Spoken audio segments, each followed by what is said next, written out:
हिसाब लगाइए 4800 तकसीम 80 और फिर अपने जवाब को दोबारा चेक भी करें। तो 4800 को तकसीम करना है हमने 80 से, तो 80 लिखते हैं और फिर ब्रैकेट में हम लिखते हैं 4800। ठीक, तो यहाँ पर जो इस्तिलाह है वो आप याद रखिए कि ये 80 जो है डिवाइज़र या मकसूम अलह कहलाता है। 4800 जो है वो डिवेंडेंट या मकसूम कहलाता है, और जो हासिल तकसीम है उसे कोशंट या हासिल किस्मत कहते हैं। ये मुश्किल इस्तिलाहात हैं जो कि अक्सर याद नहीं रहती, लेकिन ये यकीनन काम आती हैं। तो हमने 4800 को तकसीम करना है 80 से। 80 4 जो है 80 से तकसीम नहीं हो सकता, 48 80 से तकसीम नहीं हो सकता, 480 को हम लेते हैं। तो यहाँ पर देखिए कि 48 अगर आपके जहन में 8 का पहाड़ा है, 8 छिके 48 होता है, तो हम 6 से इसे ज़रब देते हैं 80 को, तो ये हो जाता है 6 0 0 और 8 छिके 48, 480 हो जाता है पूरा। तो 80 को हम जब 6 से ज़रब देंगे तो ये 480 हो जाएगा। तो यहाँ पर 6 लिखते हैं सिफर के ऊपर, तो नीचे हम लिख देंगे 480। तो यहाँ पर जो है ये चीज़ जहन में रखें कि जितने हिस्से लेते हैं हम, उसके दाएं जानिब जो आखिरी हिस्सा होता है उसके ऊपर हम जो ज़रब है वो ऊपर लिखेंगे। तो 480 इसमें से तफरीक की है, 480 में से तो सिफर बचे, ऊपर से सिफर जो है वो नीचे आ जाएगा।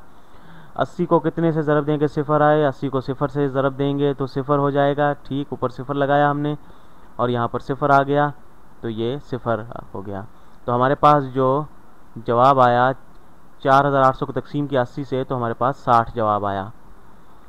तो यहाँ पर ये 4800 जो है ये डिवेंडेंट है, यहाँ पर मैं लिख देता हूँ। 80 जो है ये डिवाइज़र है जिसे मकसूम अलह उर्दू में कहते हैं, और जो 4800 है ये डिवेंडेंट या मकसूम कहलाता है, और 60 जो है ये हासिल तकसीम या हासिल किस्मत या कोशंट इसे कहते हैं। ठीक, तो यहाँ पर हमने अब हम इसे चेक करते हैं, परखते हैं अपने जवाब को। 60 को 80 से ज़रब दे के देखते हैं कि 48 होता है या नहीं। एक तरीका तो ये है कि 6 को 8 से ज़रब दें और 2 सिफर लगा दें बाद में, 8 छिके 48 और 2 सिफर 48 हो जाता है। या फिर इसे आम रवायती तरीके से करें, सिफर से पहले ज़रब दें 60 को, तो सिफर सिफर हो गया।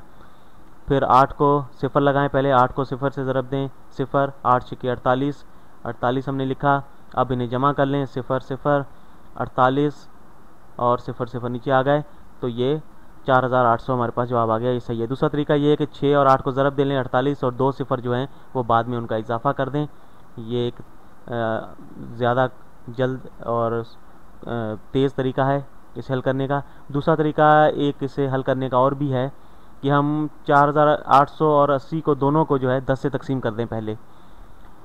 मैं यहाँ पे लिखता हूँ नीचे 4800 बटा 80। इसे हम अगर दोनों को रकमों को अगर 10 से तकसीम कर दें, तो मैं यहाँ पर इसे नीचे दोबारा लिखता हूँ। 4800 को जो है 480 ज़रब 10, ये 4800 के बराबर होता है। इसी तरह बटा 8 ज़रब 10 80 के बराबर होता है। 4800 जो है 480 ज़रब 10 के बराबर है, और जो हमारे पास 80 है वो 8 ज़रब 10 के बराबर है। हम इसे इस तरह लिख सकते हैं, और फिर इसे हम दोबारा लिखते हैं 480 बटा 8, इसे हम यूँ अलग कर लेते हैं, और फिर ज़रब देते हैं हम 10 बटा 10 से, 10 बटा 10। तो ये देखें कि 10 बटा 10 जब कोई भी अदद उसी अदद से तकसीम करते हैं तो जवाब 1 होता है। जी हाँ, 10 10 से तकसीम हो जाता है और 1 आ जाता है हमारे पास। तो किसी भी रकम को 1 से ज़रब देते हैं तो वही रहती है। 480 बटा 8 ये हमारे पास बच जाएगा। तो यहाँ पर जो है हम सिफर जो है, यहाँ पे हमें समझ में आया कि हम दोनों रकमों से सिफर जो है एक एक उड़ा सकते हैं। तो यही हुआ है कि एक एक सिफर यहाँ से ख़त्म हो गई है और 480 बटा 8 बच गया है। ये इसका एक तेज़ तरीका है। हमने इसे छोटा कर लिया। अब 480 को 8 से तकसीम करते हैं। 8 छिके 48 होता है। ठीक, 48 इसे हमने तफरीक किया, सिफर आया, सिफर नीचे उतारा, 8 सिफर सिफर होता है, तो ये हमने नीचे कर दिया। तो हमारे पास जवाब आ गया 60। तो ये एक तेज़ तरीका है जिसकी मदद से हमने इसे हल कर लिया। आप कोई भी तरीका इस्तेमाल करें, जवाब 60 ही आएगा।